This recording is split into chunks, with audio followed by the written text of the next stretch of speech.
doing this again. I am fully aware that there was at one point somebody who got everybody else to think that T-Rex had wings. Some TikToker said that the arms of T-Rex were put on backwards. No. And that they resemble the ostrich wing. No. But you're telling me to compare them to something of like maybe a chicken. Let me go a little bit bigger. Let's go with a raven. Here is a beautiful raven. So let's look at the arms or the wings of what they have, right? So at this point, you can't really tell. So let's dig a little deeper. There we go. So these are the bones of a raven. And as you can see, there are these little bumps on the forearm. Those are right here. Do you see these little bumps? Those are called quill knobs. And quill knobs are anchor points for these large flight feathers. Now, as you can see above me, these up here are the quill knobs and forearm of a turkey vulture.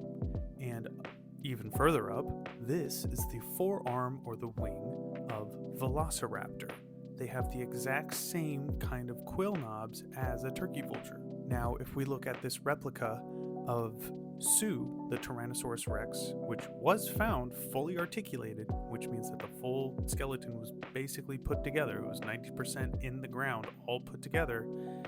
We can see that Sue does not have those quill knobs on its forearms.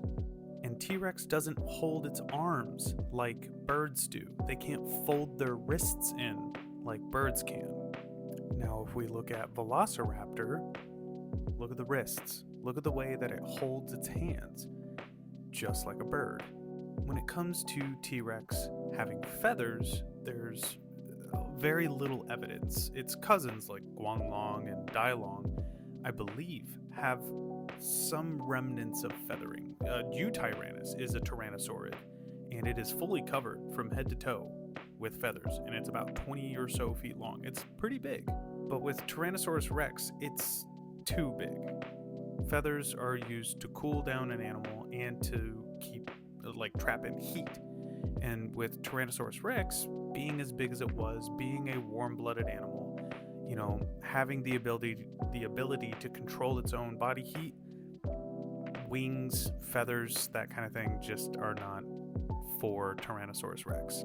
Now, if you watch Prehistoric Planet, Hank here, the T-Rex, has these small little filaments going from the base, the top of the head down to about the base of the tail. And it's almost like a little cape of feathers, but you can barely see it because it's just so big. It loses that big plumage that it had when it was a baby because it's too big. It doesn't really necessarily need that kind of plumage for something that's around 40 feet long. And you say all we have are bones? Well, not really, because we have skin impressions of Tyrannosaurus Rex as well. And all the places that people think it has feathers, it's all skin. It's all skin impressions. There's no feathering whatsoever, no big cape of feathers, nothing like this. This was like 2016, 2017. This is what people thought T-Rex looked like, based off of its cousins. When in reality, it has this kind of small, pebbly kind of scales and these kind of thicker scales around the snout for more of a sensitive touch and feel. And for some reason, people keep thinking that this thing is covered in feathers or has wings for some reason, but I just showed you the fossil anatomy that it just doesn't make sense for it to have any kind of big wings or anything like that. People are always questioning what those arms were for. And I'll say it again because I talk about this a lot, but the arms are just an evolutionary thing. Evolution told the T-Rex when it got to T-Rex that it was like, hey, we're going to put all your weapons in your face. You don't need those tiny arms getting in the way, so we're going to shrink them down to make them small for you. They're about the size of our arms and can lift about 300 pounds. But they're they'd be too big to get in the way of that big face. So evolution shrank them down to keep them out of the way, and all the weapons are in the face, and when you got a big face and a lot of weight to throw around, you're kind of just a walking weapon. So I hope this helped clear some things up when it came to Tyrannosaurus Rex's arms. They were just not built for wings. They were not built to really do much. It was just evolution saying, hey, I'm going to try and help you out because you've been focusing a lot of your energy on a big head, and we're going to get those arms out of the way. That's all. That's really all it is. If I can suggest anything for you, watch Prehistoric Planet on Apple TV+. It really gives you the most accurate depiction of Tyrannosaurus Rex that we have ever. Like in cinema, on documentaries, or anything like that, it is literally the most accurate for the time. Will it change in the future? Maybe. You know, that's the fun thing about paleontology and science, is that everybody's trying to prove everybody wrong. That's the point of science. We're all trying to prove each other wrong. And when we are wrong, that's great. That means we all learned something. We learned something new. So this is me challenging you, I guess. You're saying that T-Rex had wings, or at least you're alluding to that.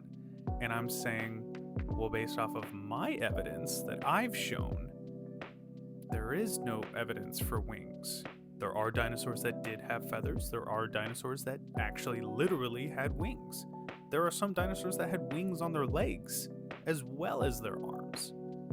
But not T-Rex. T-Rex just didn't need them. Doesn't need big fluffy feathers. Maybe some like arm hair kind of filaments on the back.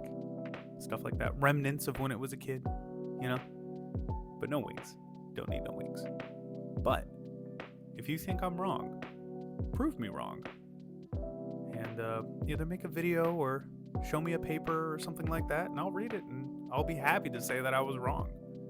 I'm always happy to say that I'm wrong, because that means that I'm learning. I'm learning something new about my favorite thing of all time, dinosaurs.